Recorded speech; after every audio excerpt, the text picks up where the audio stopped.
put your makeup on, to use a dampened beauty blender to actually take some back off, and it blends it out so where you don't really notice because you're popping a brushless item that kind of takes it back off. But if you don't want to pay for a beauty blender or even a knockoff of a beauty blender, now there's all kinds of makeup sponges, but a beauty blender supposedly has a different kind of fullness to the sponge.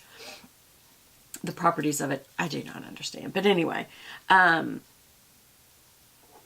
I am totally not talking about mascara now. Only Beth. Anyway, I'm going to drink some more coffee.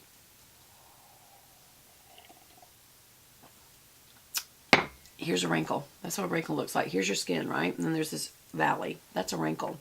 If you fill that in with product, put it down in there, it's going to do what? Just push some down in there. Look, it widens it. And then if you keep adding on that to cover over so that you don't see it, all this section here is full of product and it's just widening, widening, widening. It's just setting your wrinkles. So don't do that. Even if you don't, this is what I was going to say, even if you don't have a beauty blender, do not do this with a tissue that is dry, because this is, you know, ground up sanitized wood products. Rags, all that kind of stuff, and then it's sanitized. What you want to do is either slightly dampen it. Don't use a makeup remover, because that is damp, but it will remove your makeup. But you do want to remove it a little bit, but not with, like, actually remove it. You just want to get some off. And so you would do this with a damp one. Now, obviously, I said don't do this, but I'm barely even doing it. And see, none came off because it's not damp. But what that does is just take some of it back off of your skin in a way that it's not so noticeable. Another thing that you can do is just use a makeup brush. It gives you 2 to clean, but use a makeup brush that doesn't have anything on it. And I just do this. For one thing, it does pack it down in the pores on either side of your nose so you don't show the orange peel look that we get as we get older. But it also takes some back off. How do I know that? Because then when I look at the brush, it's got makeup on it. And you should never do what I just did with the tissue. You don't use tissues for anything in makeup, nothing. You use either a makeup remover to take your makeup off, and when you're getting ready, use a towel. I use this little makeup towel, but it's called Makeup, exclusively made for the Turkish Towel Company, and that's www.turkishtowelcompany.com. But you don't have to go get one that has makeup written on it unless you just like to, like I did. It was actually at a boutique in Charleston inside the bed and breakfast that I was in, and I just loved it. But since then, I've gone to Bed Bath & Beyond and gotten me some black towels, and then they were out of black towels. It's like a little guest towel size. That's how big it is. So I just went and got those, or either I got some gray ones. Just something that wasn't white, because all the towels in our house are white so that we can bleach them. Because I like fresh bleached towels, like a hotel. Alright, so anyway, I do keep that down here just so that I can wipe my fingers off, wipe my brushes off. Literally, after I use a brush, since you clean it at the end of the week with the IT Cosmetics Brush Bath, it is the best ever. I even love Sigma Beauty Brush Bath, but I actually like the IT Cosmetics one even better. But you just, in a circle, just kind of go around to both directions, and it just gets it off till the next use. And then at the end of the week, I use paper towels over a washcloth and just use that material. You don't even have to rinse it. Sometimes I do, sometimes I don't. I want more coffee. We're going to be in the 3rd video before I even get started on my mascara.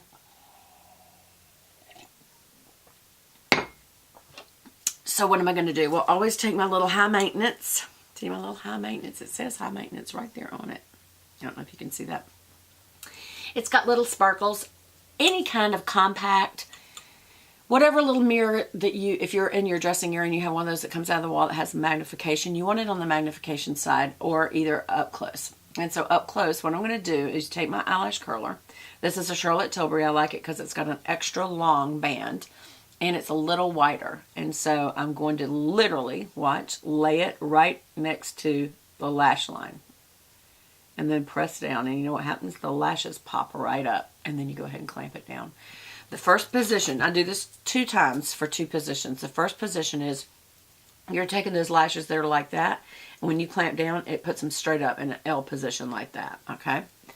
Some people do that. They go jink, jink, jink, like squeeze, squeeze, squeeze, and they're done. That's not going to do much of anything. Unless you already have very curly eyelashes. In that case, that would be fine. For me, they're almost like Asian lashes. Asian women and girls' lashes go down. I don't know why a lot of mine do that, but they do. And so I literally have to first get them up in position. Then I let out just a little, like I'm opening it up just a little and kind of going back down the lash a little. And I'm literally lifting my elbow up and clamping back down and going towards the socket of my eye. What does that do? It takes it from this to that. So now I'm getting an actual curl. And while I'm in this position, I bounce it a little. Can you see my finger bouncing? I don't know why I do that, but I feel like it helps. And again, I hold it a few seconds.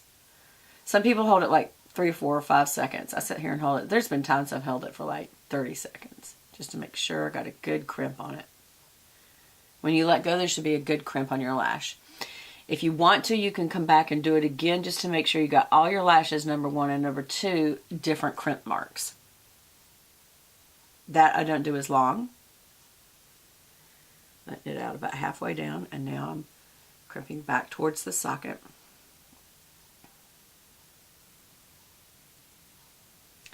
That's very crimped. Okay. Now I'm coming over here, doing the same thing. Get it right on the baseline of the lashes. And then slightly put pressure, and they'll all pop right up. When they do, you clamp down. And I'm now in the L position. And I'm just talking, thinking. You can say a prayer at this time, just praising God. Lord, we just thank you and praise you for all the wonderful things that you've done for us.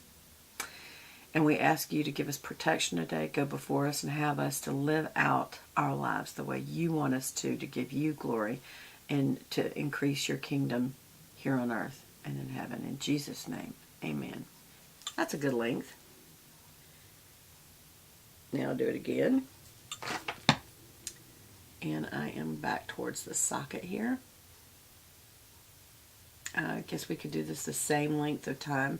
Again, I don't really have a length of time, but I would say you need more than a few seconds. You need, I'd say 30 seconds to really crimp it. And just for the sake of time here, I'm going to recrimp. Let's go do it again. And also at this angle, it's different because you're crossing over your chest with your arm. And so that might make it a little bit different.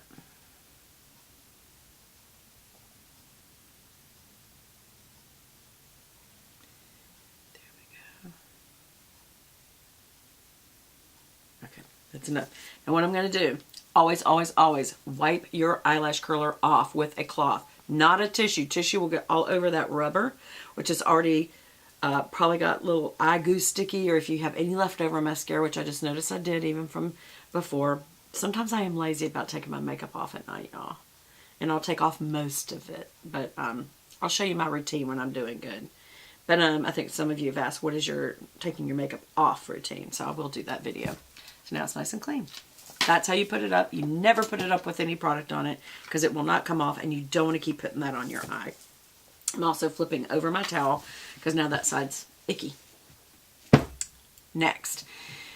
The reason that I did that before I did the liner is if you do your liner and then do that, it takes it right back off. So I'm going to do a small wing today.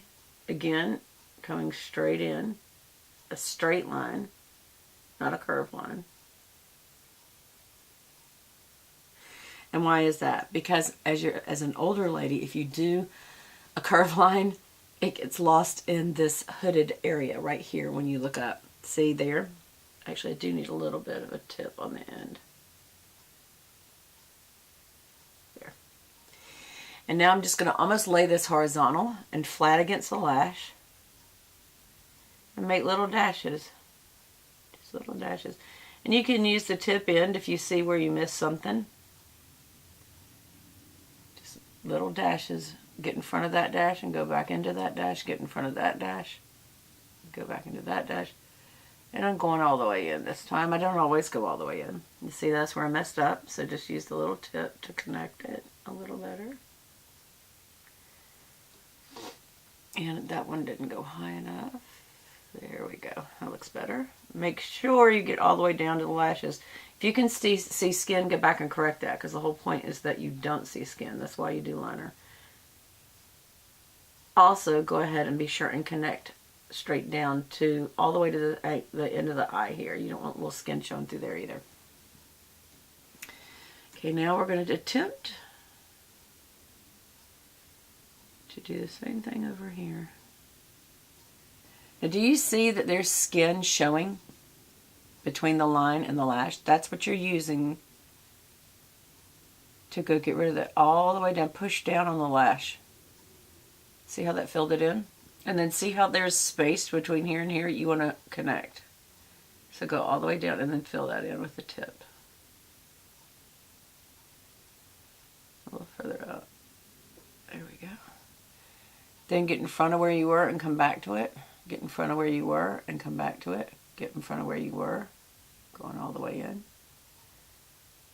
And come back to it. As you get older, I will warn you, this gets harder and harder. Not because your hand isn't steady. It could be that. That's why I suggest dashes instead of long lines. But everybody could, use a steadiness issue. But it's because as you drag the tip, no matter how smooth it is, your eyelid's a little more crepey. And as it drags, it goes dot, dot, dot, dot instead of smooth. You can do this where you pull it and it's more taut, but I don't really recommend that. You can. This is a perfect example. You see where this is straight, and as the hood comes down, you can still see it here. I was a little curvy. And see the hood right there? You've lost it. So I'm going to... I went a little more straight across, so you don't lose it as bad that way. Yep. Just part of life, ladies. Our skin drops. It's called gravity. Now, one of the products I really like that's also made by Tarte, it's become a fast favorite, is the Tarteist. And on one end, it's the crayon that goes on the inner waterline right here that I told you that won't get in your